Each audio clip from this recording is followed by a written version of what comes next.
Gilda, how are you? I am doing just fine. I want to thank all of my audience from wherever you are. Thank you so much. Disney or ABC or now Hulu did a three-part series called Dirty Talk. And that was all about the talk show industry. Just watching this I can't even get the words out.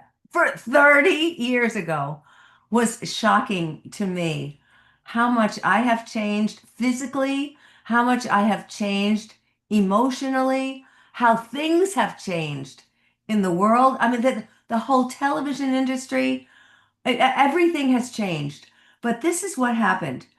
I didn't know whether or not I would be participating on this. They didn't come to me for any interviews, and they just took old clips of all the shows. This was from 1995.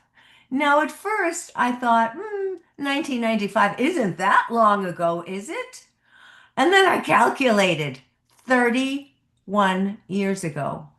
I said, no. I was also watching it with my best friend and hairdresser who was in the industry at that time along with me. And we couldn't believe all the executive producers and all the other producers and all the audience coordinators, all the people who were speaking, we knew. And we saw where they have come here in the year 2026. But this was just fascinating. I want to thank everybody for watching it. I heard from fans that I had not heard from in years who thanked me for being on and saying, "Did you see that? There you were."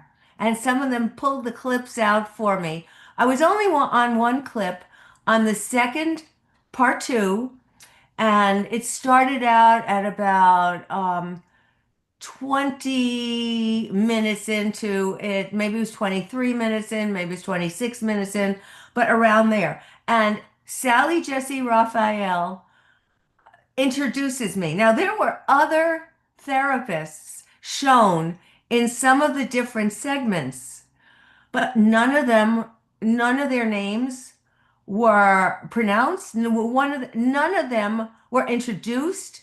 You just saw their faces for a second working with the audience. But Sally Jesse Raphael said, and help me join our therapist today, Dr. Gilda Carl. So my name was said, and I said, oh my God, there I am. And my hair was gigantic and bulbous and gigantic and so blazingly red. And that was my natural color. This is not, but that was my natural color. And people would say, we ought to tone it down a little. I said, I'm not touching my hair. This is God-given hair. And I was red, red, red, red, red all those years ago. And it reminded me of so many things. But I watched the three-part series and I saw this is this is shocking. I saw what happened after I left the show. One of the hosts, and I won't detail who it is, but I did point it out in my book, Real Men Don't Go Woke. One of the hosts was upset that I was getting too much applause and credit. And it's like any situation where the boss gets upset because one of his underlings is getting too much attention. Well, this is, Hollywood. And I was just doing it not as a business, but as fun. I didn't know where any of this was going. And um, I was found to be just too popular. And this host said that was it. She kicked me off her show. Well, it's interesting because after I left and we had sane things going on during the talk show, during that part of the talk show era, I left, and then everybody, everybody's shows began to be Jerry Springer, throwing chairs, doing things. I was not part of that. We really saved people's lives. We really did some incredibly good work, and I am proud of that. We made people, women especially, much more conscious of the fact that they couldn't be locked behind a door and told by their husbands, this is where you're going to be staying, without any kind of freedom. And during that time also, let us not forget, women couldn't even get credit cards. It was very, very hard for a woman to get a credit card in her name. So these are the things that we were in the midst of changing, and I was in the midst of changing also. And we did a wonderful job. But, you know, I couldn't understand what was going on. Most of us can't understand what is going on at the time it's going on. We just don't understand. And we don't see things that God sees or the universe sees. We just don't know. So I was my talk show days were over on this particular show. I went on, however, 20th Century Fox said that my ratings were so amazing, they offered me a pilot to do the Dr. Gilda show. So it didn't matter that I left somebody else's show. I was already spotted by the producers who discovered me and found me. So that didn't matter. But had I stayed in that horrendous environment with the chairs being thrown and the punches being thrown, I would not have been staying there very long anyway. And yet it was all about ratings. And it's always about the bottom line to the people who are in control of a network or whatever in any company. It's always about maintaining the bottom line. And we in my MBA course that I'm teaching right now, we were just studying the situation with the Challenger and how that just blew up and astronauts' lives were lost. But and it was all because of the leadership worrying about the bottom line rather than listening to the warnings of the experts. But in any case, so the talk show industry couldn't get more crazy. And it got crazier and crazier and crazier until it just blew up, and there is no talk show industry like that anymore. It got more violent and more crazy. And I have to say, I was really grateful when I saw this special on ABC. I was really grateful that I was not amidst all of that when it happened. At the time, I had no idea what was happening to me, and I just went with the flow. And they offered me this job, and they offered me a television show of my own, and so I didn't know that that other chapter was ending, and it was time to start a new chapter. I had no idea that this was a plan somewhere, God's plan, the universe's plan. I had no idea, but I saw it the other night watching this, and I was just amazed. And my executive producer, Amy Rosenblatt, and it was she. Suddenly, Rosenthal. No, don't put this in. You Okay, have to cut this out. I'll cut that out. My executive producer, Amy, was on every part of this show. And we connected with each other on Instagram after this was over. And she said, I think about you and I always have a warm place in my heart for you. And that was so wonderful. And I do too. She is brilliant as an executive producer. And she talked about how when the chairs started flying on Jerry Springer, everybody, every other show did the same thing because of the ratings. And there was no end in sight to all this danger and craziness. And you know what? Here we talk about there is no way that you can get your point across if you're throwing things and punching out people. There's no way. That's not civilized conversation. But the talk shows went crazy, And I was not part of any of that. And I'm so grateful that I was being protected. Thereby, this is how I walk through life now with everything. Here's a guildogram. Each rejection is God's protection. Who knows at the time? You are rejected from something only to find out you're getting a bigger opportunity on the other side of the something that you were rejected from.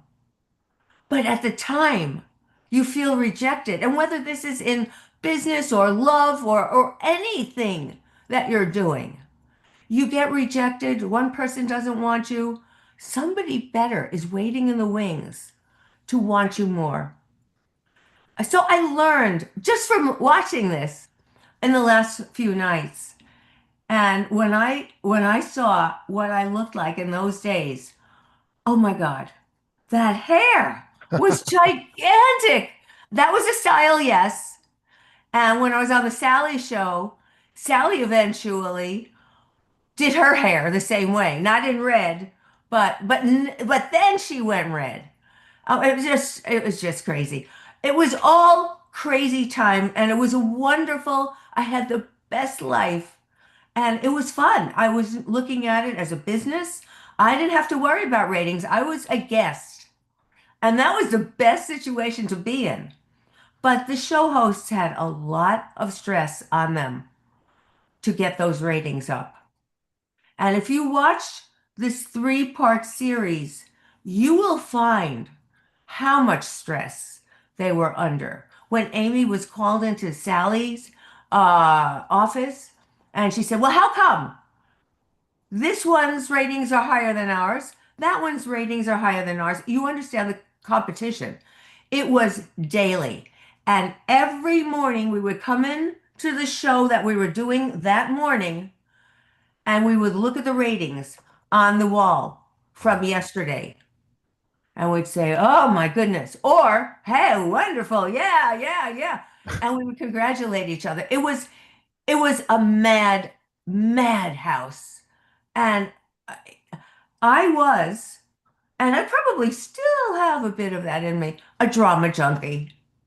I realized, however, that my personal dramas in my personal life were better to be quiet so I could do my drama junkie need, my fix on TV. And it was a wonderful opportunity. I learned a lot. I gave amazing advice, and people's lives changed from that. And I'm so grateful for having had that. But this is what happened. After my segment aired, my website went insane. People wanted to know where is she? What is she doing? Where is she? Um, so I want to thank you all for keeping tabs on me and seeing what I'm into and what I'm up to. And now, of course, my focus is on the interpersonal relationships between men and women. And that's why I wrote Real Men Don't Go Woke, to make sure that women never again have to say, "I can't find a guy." But it all, when you look at these parts on this talk show compendium, part one, part two, and part three. It's a process. We've all had to go through a process, and we always do have to go through a process in our interpersonal relationships. But I saw how many people were in need of guidance, and I wouldn't do any other thing in my life. And it's wonderful. It was wonderful to see people have these epiphanies, these sudden epiphanies. Oh my God. And thinking that I contributed to that. So it's a great life. If you can, watch it on Hulu. I am on part two, 20 minutes into a 23, 24, 25, 26. I don't remember what it was. But Neil is going to get the clip up so we can show it to you. Oh my God. I think I am unrecognizable from then to now, but I saw myself 30 years ago. I mean, have you ever watched yourself 30 Oh yeah. years ago? So have you And you seen think it me? was only 10 years ago? Did you see it when I wrestled for WWF? It's on my website. You'll have to go watch that match where I was wrestling for the WWE for one of my only matches in the WWE. How many years Look at ago was that? 1997, 96 Oh my God. So or that's about the same 97. time. So Mhm. that's 30 years ago also for you. Right. Oh yeah. I guess yeah, yeah. So 97, 1997. Shotgun Saturday Night. WWF 30, then. 30 years ago. And you don't think when you look at your face, when you look at your body, here I'm lifting weights, I'm trying to make up for the things that I didn't do when I was younger. You don't realize 30 years. Oh my God. That was a long time ago. Where have 30 years gone? Well, This was that's I'm just glad we this can live. was I'm glad we can live longer. That's all. That's all I can say is I'm glad we Oh, can live well, longer. I'm so grateful that we do have these clips available so that I can see how stupid I looked then. And probably if I'm alive 30 years ago, 30 years from now, which is doubtful, but 30 years from now, I'll look back and say, oh, how stupid I looked. I wouldn't say doubtful. They're saying the lifespan now is going to 110 to 120 years old for people who are still doing it, still working hard, still they're not showing those numbers. The people that are dying are the ones that retire and don't keep working. Well, That's the bottom line. I saw a statistic that said the average person retires and ends up living only 7 years. Yeah. Why? Yeah. Because in our culture, we don't know how to do anything that is near recreational. And here, where I live now, everybody's out and about. And I think the weather has a lot to do with it. Oh, you live in a great place. That's for sure. Yeah, I live in a spa community, so it's absolutely great and Yeah. fabulous. All Except right. I'm going back to New York to give a presentation to an You organization. need to take pictures and show us what New York looks like and we're going to have a podcast on that one. All right. Okay. drgilda.com. Appreciate it, Dr. Gilda. I cannot wait to watch Dirty Talk. Everyone needs to check it out. ABC, Hulu, Disney Plus, wherever you can. And we'll have that clip very, very soon.